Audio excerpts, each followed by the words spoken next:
well, let's back up a second, because people seem to not understand what I'm saying. Like, let's look at this realistically. If I play someone and I risk getting thrown in jail, so I'm just going to talk a little bit about the World Rapid and Blitz now, a couple of different things. So first things first, I talk about the World Rapid. Big shout out to the local organizers who put on the event. I think they did a great job with the hotels, with the playing venue. I thought it was fantastic. First thing that I'll say that's very good is about the local people. I really enjoyed everything they tried to do. So now we'll move on to the other stuff. So first topic that I'm going to talk about is about the whole Iran situation. There were quite a few things. First of all, I'll talk about the Iranian men. So as people know, I believe in the rapid portion, 2 Iranian players were paired against Boris Gelfand, who represents the country of Israel, and they had to forfeit the game. Now, I know Fabiano has spoken about this a little bit, I think, on some of his podcasts. It's a very, very unfortunate situation where you have these pairings and the Iranian players cannot play against Israeli players because, of course, the insane government of Iran, I will just say that right now, does not recognize Israel a country. Of course, if they did that and they weren't busy funding terrorist groups, you know, maybe they would actually be part of the global world and part of the actual system. But alas, they don't do that. The people suffer, and it is what it is. I'll stop with the political stuff right there. But when it comes to the actual players, they do not have a choice, because if they play, they will at the very least be kicked out of the federation and potentially at the very worst end up in jail. Now, I know obviously to those of us in the Western world, it's like, how can that happen? You know, freedom, whatever. You can't just throw people in jail. Well, in the great country of Iran, the government will throw people in jail. They will kill people. They will do whatever the heck they want to do. And I'm just going to say that because I literally don't give a fridge.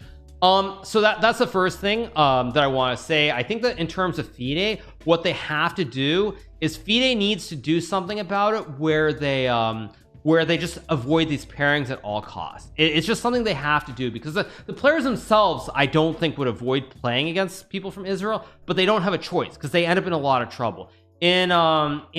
I think it was in 2017 or 18, 2 Iranian players did actually, I think, accidentally play against an Israeli player. They had to go home, they had to apologize publicly, and it was just a complete joke, but it's what it is. So I think FIDE needs to do something about that in the future, so you don't have it. I know Ali Reza himself had to forfeit a game as well in a tournament. He was paired against an Israeli player. So really, I think FIDE needs to try to do something to just prevent it if possible. It's what it is. Players should sign a document. If they refuse to play, they should be banned. It's not about FIDE. The players have an actual government that will potentially throw them in jail if they play. Like, it's not about the players. Like, you can't ban the players when the country itself, like, I mean, do you think, well, let's back up a second, because people seem to not understand what I'm saying. Like, let's look at this realistically. If I play someone and I risk getting thrown in jail, does that matter more than, like, potentially getting banned from FIDE? No, of course not. Of course not. I mean, getting banned by FIDE is like a picnic, is a walk in the park compared to getting thrown in jail potentially. I mean, are you guys on drugs? Seriously. I assume that's a troll, but really, dude, check yourself, because I don't know. To me, like, if I had the choice between potentially going to jail or worse, or, you know, getting banned by FIDE, I think I know which one I would choose. They should just choose jail. Yeah, just choose jail. Exactly. Live stream from prison. Yeah. So anyway, that's the first thing. FIDE shouldn't let them play, but FIDE can't not let them play, because these are very talented players who do want to play. It's just a very bad situation, and I don't think the players should be punished, because the players would play if they could. Most of the players would play. Most of them would. I'm pretty confident on that. Fabiano, I think, said as much recently. So it's just not that simple. I think FIDE just has to do something where they basically try to avoid the pairing at all costs, unless it's a situation where you have to. So that's the first bit I want to say. Second bit that I want to say is also related, which is obviously there was a player from Iran who was in the process, I think, of leaving the country while playing the event. And I was actually kind of appalled that during the event, when she wasn't wearing the hijab and she was in the process of leaving, there were all these articles that were published. I thought it was very irresponsible of Leandro Garcia, as well as several others, to publish these articles when the player was in the country of Kazakhstan, because as people probably know, with the country of Kazakhstan, they're one of the few countries that has diplomatic relations with Iran. So Iran, during the term, they could have been like, well, she's breaking the law, she's violating our rules, you should just send her back to Iran.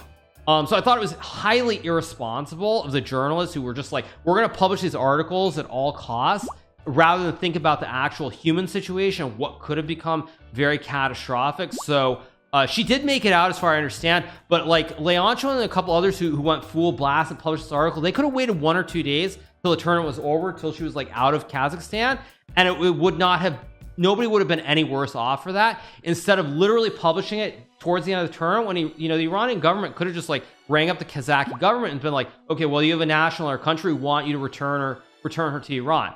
So I thought it was horribly irresponsible and highly dangerous. I think fortunately nothing happened, but very, very, very, very irresponsible. And I hope in the future such things don't happen again. So that was the first bit. I want to cover like the whole Iran situation. There was a third part to that, which is of course the chief arbiter was Iranian, but I'll get into that a little bit later. So let's move on. I will talk now primarily about some of the game controversies. This relates to Arbiter as well. There were a couple of controversies throughout the event which happened where players like made a move, or there were people talking in the background, all sorts of things like this. And I thought that the chief arbiter actually did a horrible job of controlling the situation, because due to recent events that happened in St. Louis a couple months ago, there was a lot of media covering it, a lot of media on the floor covering the event. Like you had the New York Times, you had like Norwegian media, you had all sorts of media, and the fact that you had these like, you had the media covering these games and during the actual situations, like talking to the players and interviewing them, was completely unacceptable, and it just should not have been allowed at all. So I thought it was very, very poorly done by the arbiter. I thought there were also poor decisions made as far as like where the photographers were.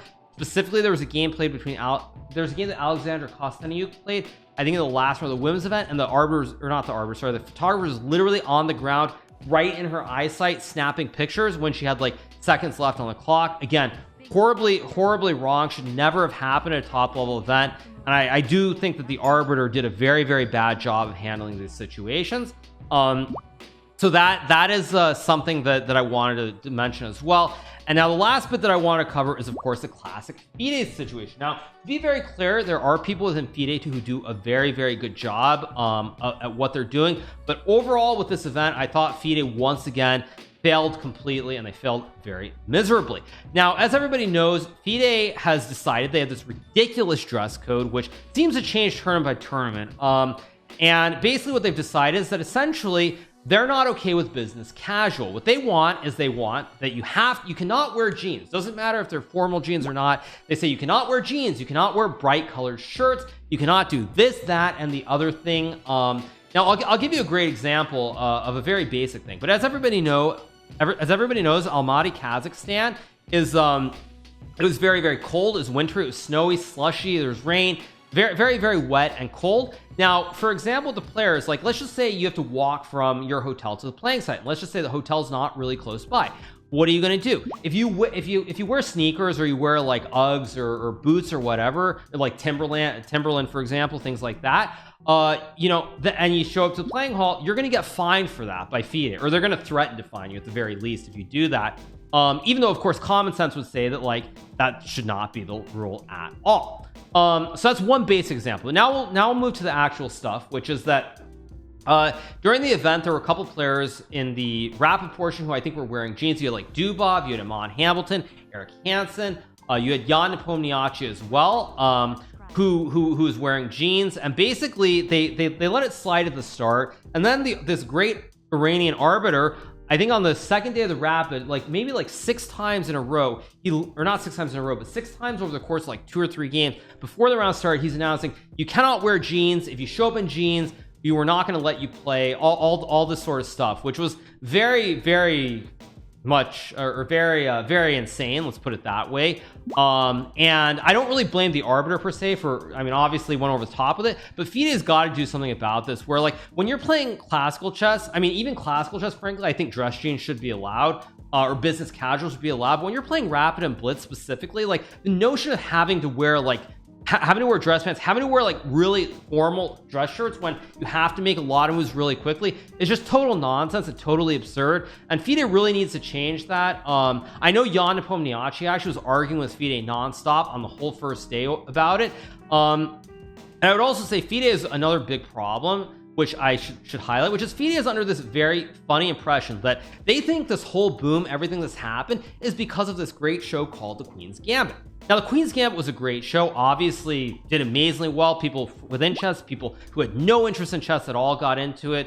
You know, like as an example, I remember reading the Phil Mickelson book, and they talked about how he was such a huge fan about the show. I think they even said that he talked about like Tiger Woods, which is just like, I mean, let's be real, like that's just so beyond absurd in any world that you're like, that can't possibly happen.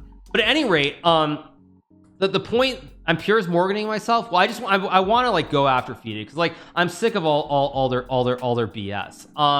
But the point is, like, FIDE is under this illusion that what people want to see in this world is that what made Queen's Gambit so successful is this whole illusion of like the 1950s, everyone in this like really formal attire, like these very quiet, elegant rooms, and so forth. And that's just not the case. Now, the reason I know that's true for a fact is because the FIDE people during the Canis tournament, you know, when they did the walkthrough before the event began, they were just gushing over themselves about how like it's so much like the Queen's Gambit, it's so awesome, it's what everyone wants to see. So that's why I know for a fact that they do believe this. I'm not just like making this up. And they're under this impression that that's what actually is like drawing people in. Now, to add to this point, there are also some great emails that were sent out, which I'm not going to read in their entirety. But I remember before the second day of the Rapid, there was this great FIDE email sent out that was like, dear players, you have to let FIDE know who your sponsors are. You cannot wear any apparel with like a sponsor without getting approval from FIDE first. Now this was the other part of what I wanted to allude to, and I thought to myself, you know, why did they actually send that email? And I'm pretty sure the reason that email was sent out is that because at the end of the first day, the final round, I believe there was a game played between Magnus Carlsen and Arjun Erigaisi from India.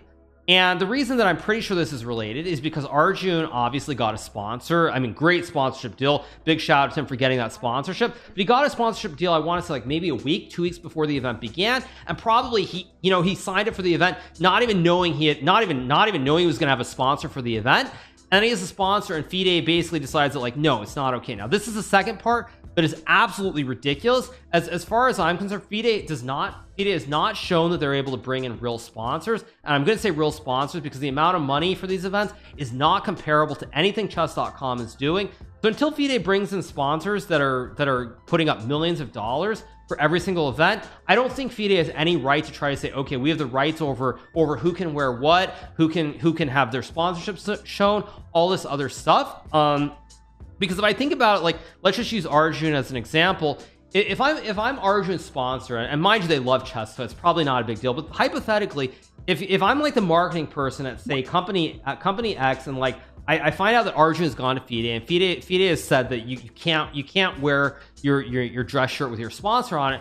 I'm just like, wait a second, why am I sponsoring Arjun exactly? If the governing body is like not letting him wear these shirts with our logo on it, why are we even in chess at all? Like, there's no good reason to be in chess if the governing body just like doesn't want sponsors to be there. So I basically was just like fed up with all this stuff. And I mean, I think at the end of the day, it comes down to the people at the top. It comes down to Dvorkovich and people like that. If they really are fans of the game of chess, they can put their foot down. They can be like, okay, business casual is fine. Let's change the stuff. Let's get rid of all this nonsense. But if people like Dvorkovich aren't willing to do that, then I think it's very clear that everyone, even at the very top, they actually believe in all this stuff, and they think that it's the future of chess. And if they believe that, I think eventually FIDE is going to suffer, and I think that chess.com will start to take over more and more. So that is my little bit of a take on the whole thing. I think it's all garbage. Now, Nepo, by the way, to be clear, he wore a t-shirt and jeans, but he actually had the attitude of, you know, basically